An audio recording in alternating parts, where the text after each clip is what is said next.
السويدي الذي عرقل، وضربة حرة مباشرة موجودة. رادوي لفريق نادي الهلال في الاجواء المعتاده عندما يتعلق الامر بديربي كرة القدم السعودية، والكرة في المكان السليم، ممكن يسدد. سدد جول جول. هو ناوي عبد العزيز الدوسري، ما كانت الاولى وليست الثانيه، حاول مرتين، الثالثه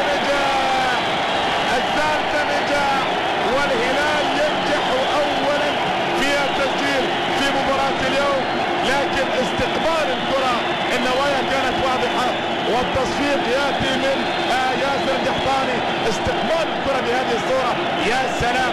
بعد ذلك هنا قرر وهنا راوغ وهنا سدد، والكرة بالتالي مرت صعبة على عبد الله القرني في المرمى النصراوي.